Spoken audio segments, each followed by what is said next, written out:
Hi guys, Dragonarthy here with not a Yu-Gi-Oh video, a Pokemon video. I am here today with one of the top 8 players who's never played in a Pokemon top 8 from the Pokemon Nationals. Never played in a Pokemon event ever. Yeah, that one. It was my first one. I went for fun. My mate House Ren, or as you Pokemon players may know him now as Harley Mangan. The big reveal. That's not really you posted. The revelation. You posted under that name ages back. Anyway. Very many years back. He got top 8 at Pokemon Nationals. Which was the previous weekend. Which is the same weekend as Yu-Gi-Oh! Nationals, so he wasn't there, as I stated in one of my previous videos. And oh my god, I just got this out of fucking whack. That's better. Yes. Okay, so as you can tell by the 6th to 8th of June. Yeah. Just 6th of 8th of June. So day 1 he was in 5th spot, and by day 3 he got knocked out in the first round, but he was still 5th spot. How'd you go? 6-1-1 was it, or 6? I went 6-1-1 at the end of day 1. So how are your matchups? Give me a sec. It's not fucked up. Mate. Right. Fixed it. So matchups. Why is my mat tilted? Because that's just how it is. Yeah, that's how it is. Alright. So round 1 I versed Seismitoad Shaman block. It's the most bullshit deck of the format. Not very fun. Because you don't really get to play the game, and they do. His first turn took 10 minutes, and then I got to attach an energy and pass my turn because I couldn't do anything else. Because they literally lock you out of using all your trainers. So if you rely on trainers to get to your cards, you're pretty much screwed if they lock you turn 1. So that wasn't a very fun game, but I accepted the loss anyway. I didn't expect to do well versus. So you rode the bubble the whole way out. Yeah, pretty much. Round 2, I ended up tying against a Steel player because we went into time. It was a good game. It was very close, all 3 games. But because we were in time and nobody could take all of the prizes, because the new rules are, if you go into time, you have to finish taking all of the prizes to win.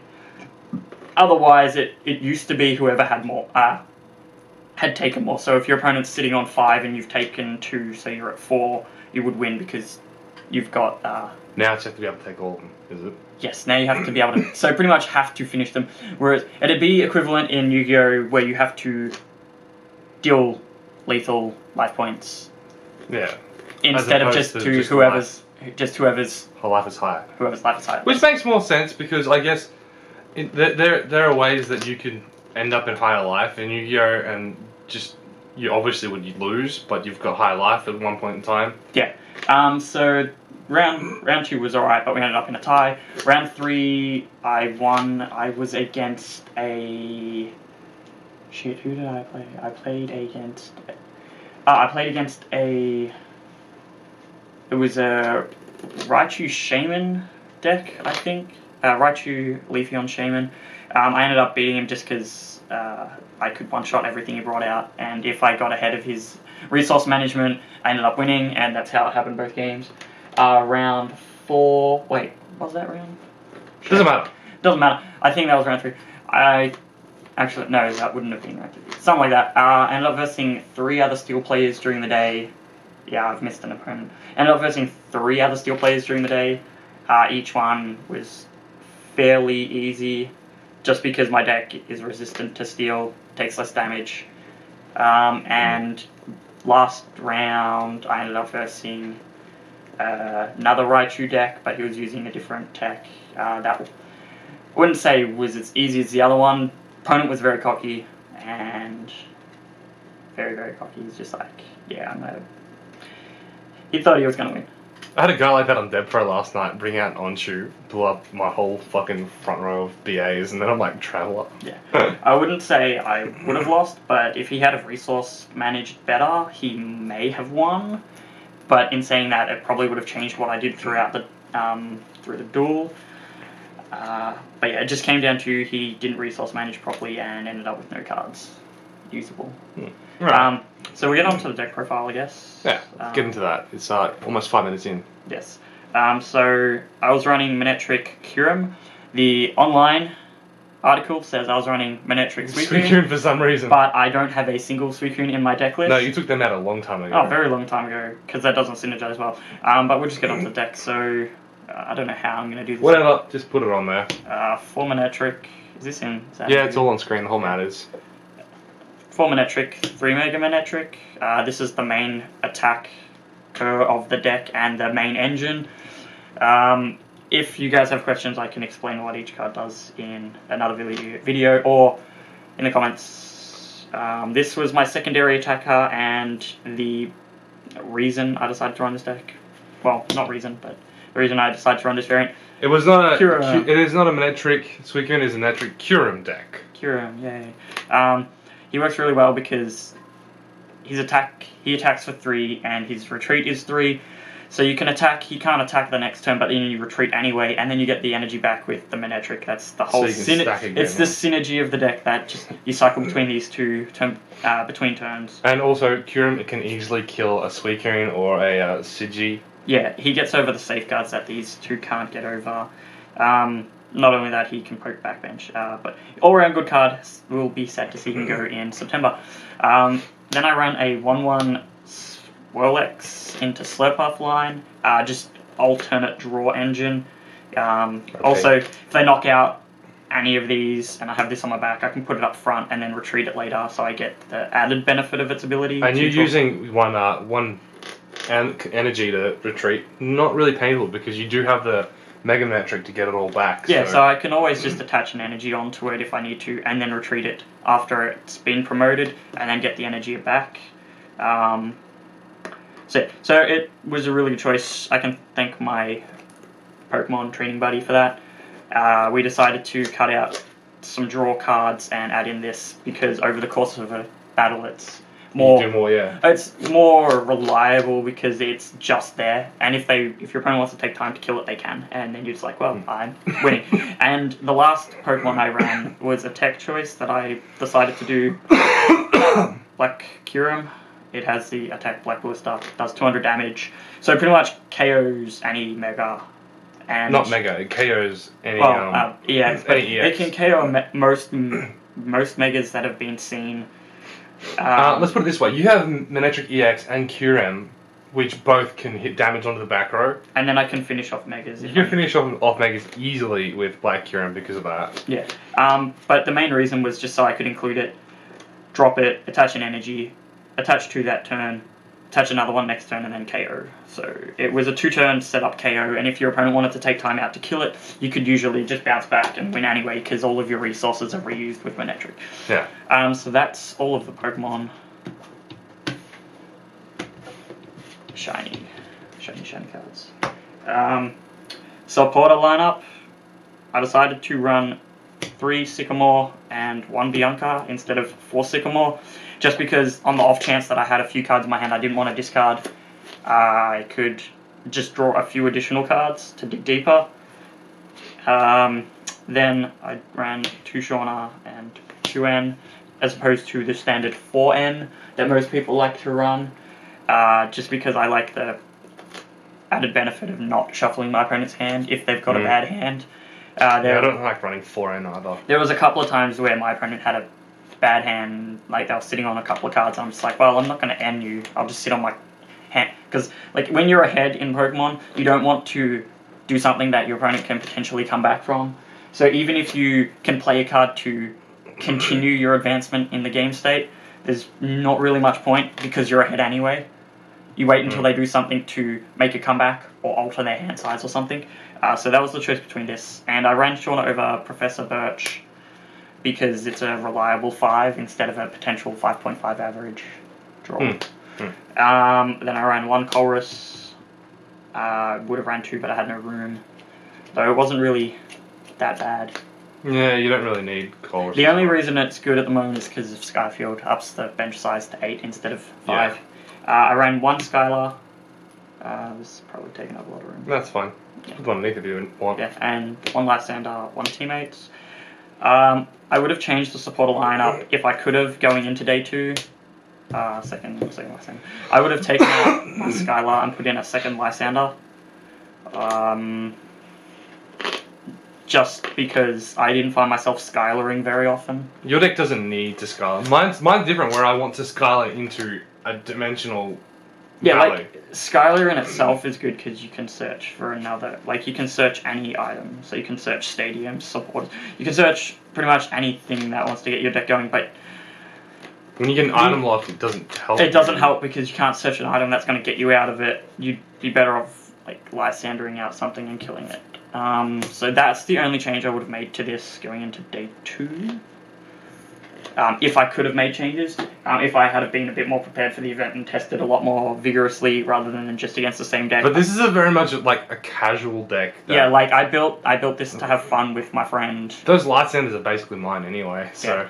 Yeah. So I built this to have fun with one of my friends, and I went into the event because it was free and I wanted to have fun.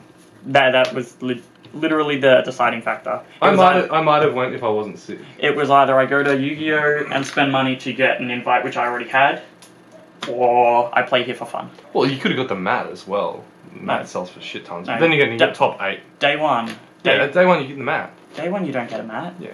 What, Nationals? Yeah. Or was the mat different on Nationals and Oceanics? Yeah. Ugh. Yeah, but that's like $30. No, it's not. What was... How much did you pay to get in? Entry is like 25. Yes, 25, 30. They sell a mat for heaps. Then again, that one, you got this. So. This is free. I didn't care. I'm like, I want to go... This mat might be worth a fair bit too. I'm like, I want to go have fun, and it was free, so... You better be keeping that as a fucking trophy, mate. Yeah, I want to hang it on my wall. So... Yeah. Yeah. This is my item lineup. This is why the total item lock decks are a bit annoying against my deck at the moment. 3 Ultra Ball, 3 VS Seekers, 3 Muscle Band, 3 Switches, 2 Manectric Spirit Links, and then a foil one for you too. 1 Enhanced Hammer, 1 Professor's Letter, 1 Startling Megaphone, 1 Tool Retriever. Fucking Enhanced Hammer, mate. So this is the main item engines that I run. Like I needed to run these 12 and these 2. You can get away with not doing the Spirit Links, but they help speed the deck up. And then these are my choice one-offs that really... Megaphone to stop your opponent having all their tools on. Tool Retriever, so you can get this back and Muscle Band, and also in case you get like Head Ring It or Jamming It. Yeah. A couple of times actually against a Manectric player, I had to Tool Retriever their things off, and they're just like, alright then. I'm like, yeah, well, I'm not gonna take the shit and have to put an extra energy on. So that's all the items I ran. I ran 3 Rough Sea Stadiums and 1 Silent Lab. The Silent Lab was actually really clutch and a good tech. I used it against the Suicune with Safeguard, so I could actually attack over it. My opponent was actually considerably surprised that I was running one. And the last card in my trainer lineup is... Computer Search. Computer Search. Hey! Yeah. Which is going out. Yeah, but it's like one of the best cards anyway. Search for anything, but once again, because it is an item, if you get item locked, you cannot use it. So that is an additional card. I'm going to reiterate that your Manectric lineup is a 4-3-2 of 4 Manectric, 3 Megas, and 2 Spirit Links. Yes. Which I think is about the same with my Gengar. The 2 Spirit Link choice is simply because if you Tool Retriever it back on and you're running 3, you've just got a wasted card. There are some turns where you don't want to attach a tool to evolve, like against the Manectric player. He had a fully powered up Manectric already out, so he could have used his second attack to deal additional damage to me if I had the Spirit Link on it, and I opted not to attach the link and evolved and ended my turn straight away, just so he wouldn't get the extra damage, so he couldn't 2-hit KO it. He had to take an additional turn if he wanted to kill it, which he did, so it took him 3 instead of 2, and that ultimately won me out on that game. And the last spots are dedicated to the energies. I run... this is going to be really clunky. Let's put them down. Just put them down. 6 lightnings and 6 water. I went 6 and 6 simply because the Kyurems needed... You got these from free events as well? Free events. Scrub. No, the reason I ran 6 water was because the Kyurems take 2 water energies and the black Kyurem itself takes 2. So you need the water there, otherwise you will see yourself quickly running out of water energy resources. If they didn't take 2 and it was 1, I probably would have ran more lightning, just because you need the lightning energy for Manectric's attack, and he's your main attacker, so you need the insured lightning there so he can get his attack off. There are a couple of games where I just drew into water energies and it was a very sad day. So that's the deck profile, and there's not much else to really go on it, because in Pokemon there's no side deck, and or extra deck. It's a 60 card main deck and that's it. And you have to fit everything you want into a 60 card deck, which, in contrast to Yu-Gi-Oh, it'd be like trying to fit everything you want just into a 40 card deck, because Pokemon you can run 4 of certain cards instead of 3. So well, it would be more like a 40 card deck and a 10 card extra deck. No, not even, like... Or less than 10 card extra deck. Yeah, but yeah, it'd be like trying to fit in your whole main and side into a 40 card main deck, and then going, oh look, I need to cut out 5 cards out of my side. Yeah, that's actually more accurate. So, to reiterate, I just went into the event to have fun, and like nobody's ever seen me before. They were always asking me, you know, am I from Melbourne, or you know, like did I come from interstate? Because they've never seen me at Melbourne events.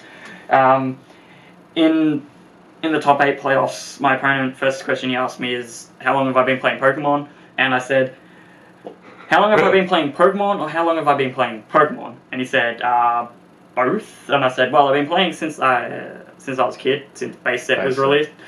And competitively, this is my first event. And he just like sort of half laughed, like, haha. Yeah, but what people don't realize is that when you play card games enough, you pick up the strategic tactics of how to play the game, how to play games. And not so much that, being a Yu-Gi-Oh player playing Pokemon, it's so much simpler because you're used to interaction with your opponent. Yeah. Where it's like... And calculating what your opponent can do on their turn. Yeah, it's like, in Yu-Gi-Oh you play your deck whilst trying to stop your opponent playing their deck. And so you also have to manage what resources your opponent has and what they can access into. Yeah, whereas Pokemon is just, you play your deck, your opponent plays theirs. There are 2 types of Pokemon decks. There are decks that want to just play out their own strategy, and then there are decks that want to stop down your opponent playing their own strategy. Which is Seismitoad. Seismitoad locks. At the moment, it's pretty much Seismitoad lock is the top deck represented and played, simply because it's a toxic, degenerate deck, and it's actually very easy to play, because because it's reliant on flips. When you eliminate the, I guess you could say the limited ability to use those cards by using Lysander's trump card to put them all back into your deck, it takes away the luck-based element, I guess, because you could see people, they would use them 3 times in one turn just so they could get the effect off, rather than going, alright, I need this here, and I won't use my other 2 just in case I need them later on. They use them and they're just like, oh, I failed. Hey, look, I got it on the 3rd one, and then they just put them back in their deck. No, so my trump card got banned. Yes. One of the reasons. One of the 4 reasons. But we won't go into those. You can find many articles on them online. Anyway, we will actually link the article of your winnings in this video. I'll have to put a little sub-link at the start saying when the deck profile actually starts. But yeah. Yes. Good job. Good job, mate. Top 8. First event. Start doing Nationals. some Pokemon with that. Yeah. Problem is, they come on the same time as Yu-Gi-Oh! So yeah, that was a very big problem. I was going into the weekend and I was just like, I don't know what I'm going to do. I knew I was going to go and have fun playing Pokemon on the Saturday. That was weird. On the Saturday... Your room's haunted, mate. It is very haunted. On the Sunday, because there was no Pokemon, well, it was the video game, not the card game. I decided to stay home. There was nothing to do at Yu-Gi-Oh! Except for side events, I think. Yeah, I did a couple. And then on the Monday, it was a choice between if I made top cut for Pokemon or go to play Oceanics. The deciding factor was, well, I'm already in the top 8, so I may as well play the top 8 out and see what happens. Whereas I got to stay all day at Oceanics for Yu-Gi-Oh! And I had work that night, so I'm like, well, I'll just take the shorter day event and have some fun. And I did. I had fun. Alright, thanks for watching, guys. This has been Dragonath and House Ren, or Harley Mangan. Don't forget to like, favorite, subscribe, and both of us are